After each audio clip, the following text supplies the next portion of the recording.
वसुदेवसुतं देवं कंसचाणूरमर्दनं देवकी परमानन्दं कृष्णं वन्दे जगद्गुरुम्. 9वा श्लोक आहे आता.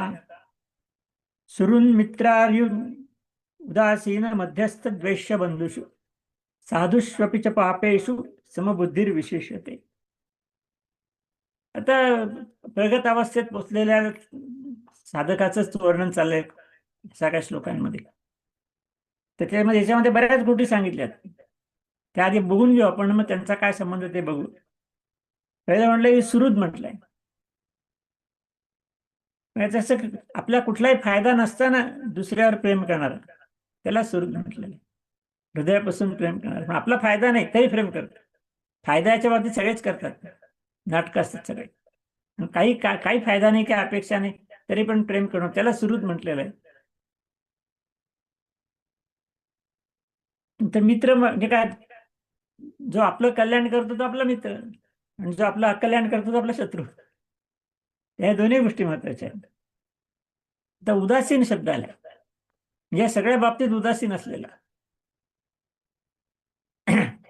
सुहृद, मित्र, शत्रू सगळ्याच्या बाबतीत उदासीन. त्याला काही त्यात फरक जाणवत नाही अशा अर्थाने. हे स्थितप्रज्ञ, जो मित्रही नाही आणि शत्रूही नाही, बस स्थितप्रज्ञ. मागे वळण केलं स्थितप्रज्ञाचं असं. नंतर मध्यस्थ. मध्यस्थ म्हणजे काय की जो दोघांच्या भांडणात निष्पक्षपाती निर्णय देतो. दोघांमध्ये काहीतरी वाद चाललाय, मध्ये सोडवायचा आहे, मग तो योग्य पद्धतीने निर्णय देतो काय चांगलं आहे, त्याला म्हटलं मध्यस्थ. नंतर द्वेष म्हणजे काय, दुसऱ्याचा द्वेष करणार असतातच माणसं नेहमी. नंतर बंधू. बंधू म्हणजे आता आत्मीयतेने जोडले, म्हणजे नात्याने जोडलेला आहे, पण आत्मीयता आहे सगळी पूर्णपणे त्याच्यात, तर तो बंधू. नंतर साधू हा शब्द पण आलेला आहे. साधू म्हणजे सच्चिल वागणारा माणूस, सगळ्यांना मदत करणारा, षड्रिपू ज्यांनी जिंकलेत असं सगळ्या साधू पुरुष म्हणतात. आणि पापी म्हणजे परस्पर विरोधी गोष्टी पण सांगितल्यात सगळ्या. मित्र आणि शत्रू सांगितल्यात, जसं द्वेष आणि बंधू सांगितले, तसं साधू आणि पापी पण सांगितले. दुर्गुणी माणूस पापी म्हणजे दुसऱ्यांचा नाश करण्याचाच विचार करणारा सगळा. तर हे जे सगळे असे आहेत, म्हणजे सुहृद, मित्र, शत्रू, उदासीन, मध्यस्थ, द्वेष करणारा, बांधव, सज्जन, पापी, या सगळ्यांविषयी समभाव ठेवणारा हा असं तो श्रेष्ठ पुरुष आहे. म्हणजे सगळ्यांपेक्षा अलिप्त आहे. कुठेही त्याचं आकर्षण नाही, पण कुठेही त्याचा द्वेष पण नाही, म्हणून सगळे त्याला सारखेच. मग तो श्रेष्ठ पुरुष असं या श्लोकात म्हटलेलं आहे. म्हणजे तो प्रगत साधक असं आपल्याला म्हणजे, जो परमात्म्या स्वरूपाशी जाण्यास योग्य आहे असा तो साधक आहे.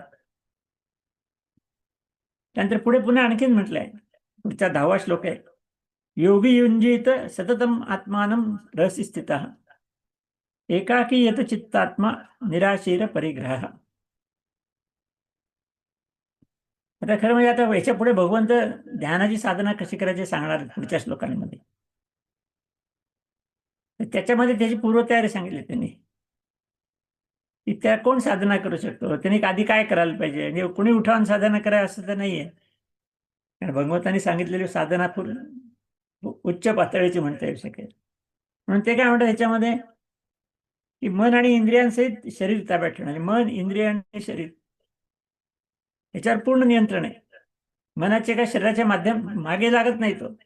मनाला काय वाटलं की चाललं तिकडे करायला, शरीराला काही चांगलं वाटलं गेला तिकडे त्याच्या मागे, असं त्याच्याकडे जात नाही तो. म्हणून मन, इंद्रिय आणि शरीर पूर्णपणे त्या ताब्यात आहे. नंतर तो निरीच्छा आहे, म्हणजे कशाची इच्छाच नाहीये. मला हे पाहिजे, मला हे मिळवायचंय, मला ते करायचं, अशी कुठलीच इच्छा नाहीये. मी पूर्ण विरक्त म्हणता येईल. आणि अपरिग्रह म्हणले, पतंजलीने परिग्रहाची व्याख्या दिली आहे. साठा करणे अपरिग्रह म्हणजे तो कुठलाही साठा करत नाही. ठीक आहे, आवश्यक असणाऱ्या गोष्टी त्याला लागणार तेवढं तो घेतो, पण अनावश्यक साठा नाही कुठे. साठवून ठेवल्या उद्याची काळजी म्हणून असं काही नाही. आता जे आहे तेवढं घ्यायचं, तो विषय मिटला. म्हणून साठा किंवा संग्रह न करणारा अशा योग्याने हे मगापासून सांगितलेले सगळे जे गुण आहेत ते सगळे गुण सांभाळून तयार असलेल्या अशा योगाने मग एकांतात बसावं. एकाकी येत चित्तात, एकाकी बसावं एकांतामध्ये. आणि असं बसून आत्म्याला परमात्म्याशी एकरूप करायचा प्रयत्न करावा किंवा अभ्यास करावा. ही साधना आत्म्याला परमात्म्याशी एकरूप करण्याची, आत्म्याचा परमात्मा स्वरूप होण्याची साधना आहे. ती काय साधन आहे ते पुढे सांगणार आहेत, पण त्याच्याकरता पूर्वतयारी आहे. म्हणजे एकदम कुणी बसून त्याला एकदम आत्मा परमात्म्याशी एकरूप होईल असं काही नाहीये. आधी सगळी पूर्वतयारी करावी लागेल, आणि ती इतकाळचीच सांगितली सगळी. हे सगळे चांगले गुण आहेत. म्हणजे फक्त त्याच्यामध्ये विरक्ती आहे पूर्णपणे, संसारिक बाबी संबंधी सगळी विरक्ती आहे. आणि मग ती विरक्ती निर्माण झाली तरच अध्यात्माकडे प्रगती होऊ शकेल. संसारामध्ये अडकून बसायचं म्हणायचं मी आध्यात्मिक साधना करतो, ते शक्य नाही. त्यामुळे आध्यात्मिक साधना करायची तर संसारातून विरक्ती मिळालच पाहिजे, आणि त्याचंच वर्णन आतापर्यंत भगवंतांनी केलं. तर परमात्मा स्वरूप होण्याकरता काय पूर्वतयारी ती सगळी भगवंतांनी सांगितली. आपल्यामध्ये अशा स्वरूपाचं परिवर्तन करायला पाहिजे, सगळ्या शरीर मन बुद्धी याच्यावर नियंत्रण आणायला पाहिजे वगैरे वगैरे सगळं आपण ऐकलं. आता प्रत्यक्ष साधना कशी करायची याचं भगवंत वर्णन करतात. 10वा श्लोक आहे, 11वा श्लोक आहे. शुचौ देशे प्रतिष्ठाप्य स्थिर मानसम आत्मना नात्युच्छ्रितम नातिचीचम चैलाजिन कुशोत्तरम. साधना करताना पूर्वतयारी कुठे करायची साधना हे त्यांनी वर्णन केले की शुचौ देशे, शुद्ध अशा प्रदेशात, जिथे संघर्ष नाही वगैरे, म्हणजे अशा क्षेत्रामध्ये होणे आपण त्याला. तर देश म्हणजे क्षेत्र या अर्थाने वापरलं की शांत वातावरण पाहिजे, त्रास देणारं वातावरण नको, म्हणून शुचौ देशे शुद्ध पाहिजे. आणि जिथं संघर्ष होतात अशा वातावरणात नको, अशा रीतीने शुद्ध देश पाहिजे. मग तिथं अंतरायचे खाली काय क्रम, पहिलं दर्भ अंतरायचं. आता दर्भ नावाचं एक गवत आहे बरं का, आणि ते असं जाडसर असतं आणि ते मऊ असतं, ज्याला आपण स्पॉन्जी म्हणतो, पंजासारखं दाबलं जातं तसं. तर त्या गवताचं आसन करायचं असतं, म्हणून त्याला दर्भासन असं म्हणतात. त्या आधी दर्भासन अंतरायचं, म्हणजे काय कुशनिंग मिळेल, एकदम टोचणार नाही खालच्या गोष्टी. कारण ध्यान करत असताना खालून टोचायला लागलं तर तिकडे लक्ष जाईल सगळं, म्हणून मऊ पाहिजे. म्हणून ते दर्भ हे मऊ गवत आहे असं लक्षात घ्यायचं. मग दर्भावरती मृगचर्म अंतरायचं, त्याच्यामध्ये आपली शक्ती साठवण्याची क्षमता आहे. ध्यानात निर्माण झालेली शक्ती वाया जात नाही, साठवली जाते, म्हणून मृगचर्म असा त्याचा उल्लेख केलाय. आणि त्याच्यावरती वस्त्र टाकायचं, हे वस्त्र आणखीन कोमल स्पर्श आहे त्याचा, त्याने एकूणच आरामशीर बसता येईल असं वर्णन केलं त्यांनी. की दर्भाचं आसन, त्याच्यावर मृगाजीन, आणि त्याच्यावर वस्त्र. मग अशा आसनावर बसून असं म्हटलं त्यांनी, वर्णन केलंय. पण ते कसं पाहिजे त्याचं पुढे आणि वर्णन आहे. नात्युच्च नितम चैलाजिन, जास्त उंच नाही, नाच जास्ती खाली नाही, म्हणजे जमिनीच्या पातळीपेक्षा. सर्वसामान्य जमिनीची पातळी सगळीकडे असते, तर त्यापेक्षा फार उंच नाही आणि फार खाली पण नाही. म्हणजे एका दिवशी आपण आपल्या हल्लीची घरं जी आहेत त्याला आपण प्लिंथ म्हणतो बघा, की घराची पातळी असते ती रस्त्याच्या पातळीपेक्षा वर लागते थोडी, कारण रस्त्यावर पाणी बिणी आलं तर घरात शिरू नाही. ती प्लिंथ असते, कारण 2-2.5 फुटाची प्लिंथ सगळीकडे असते. नेमकं हेच म्हणलंय त्याने इथे, की थोडं फार उंच नाही, थोडं उंच पाहिजे. म्हणजे फार उंच न्यायचा अर्थ थोडं उंच पाहिजे, आणि फार खोल नाही तिथं आहेच. उंच म्हटल्यानंतर खोल येणारच नाही. त्या जमिनीचा खड्डा करून तुम्ही ध्यानाला बसले ते नीट होणार नाही, असं या ठिकाणी सुचलेलं आहे. म्हणून खड्डा करूनही खाली बसायचं नाही, जमिनीच्या पातळीवर बसायचे नाही, जमिनीच्या पातळीच्या थोडंसं उंचावर, अति नीच म्हणजे अति उच्च नाही अति नीच नाही, अशा ठिकाणी बसावं. आणि अशा ठिकाणी स्थिर सुखम आसन पतंजलीने सांगितलं, हे आसन स्थिर आणि सुखकारक पाहिजे.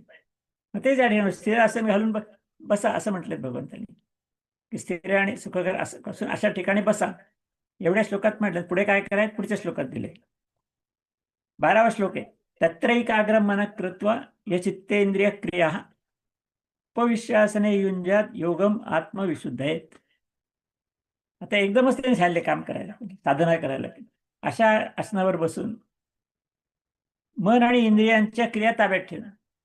इथे मागे सांगितलंच आहे, शरीर मन इंद्रियांच्या सगळ्या गोष्टी ताब्यात ठेवायला पाहिजे. कारण शरीर मन इंद्रिय तुमच्या मनाला ओढून येतात तिकडे बाहेरच्या दिशेने. ते ताब्यात ठेवलं म्हणजे मग ते मनाला अंतर्मुख करता येईल. मग अंतर्मुख करायचे पुढची साधन, ध्यानाची साधन आहे. त्यामुळे सगळे इंद्रिय नियंत्रित करायचे. मग प्रत्याहार जो पतंजलीने सांगितला तो, त्याच्यावर मागे आपण सगळं विवेचन केलेलं आहे सगळं त्या. त्याच्यावर बसून मन एकाग्र करून मनाची एकाग्रता करायची आता. आणि अंतःकरणाच्या शुद्धी करता, शरीर मन बुद्धी अशा सगळ्या शुद्धी करता, अंतःकरणाच्या शुद्धी करता. त्यातल्या अशुद्ध गोष्टी काढून टाकाव्यात. आणि शुद्ध गोष्टी म्हणजे काय, तर परमात्मा स्वरूपच आहे. त्यामुळे ते राहायला पाहिजे. म्हणून त्या शुद्धी करता योगाभ्यास करा, एवढं वर्णन केलंय. की योगम युज्यात, योगाचा अभ्यास करा. अर्थात ध्यान करा, असा उल्लेख राहिला पुढे. पण पुढे काय म्हटलं ते पुढच्या श्लोकात आहे, ते आपण नंतर बघू.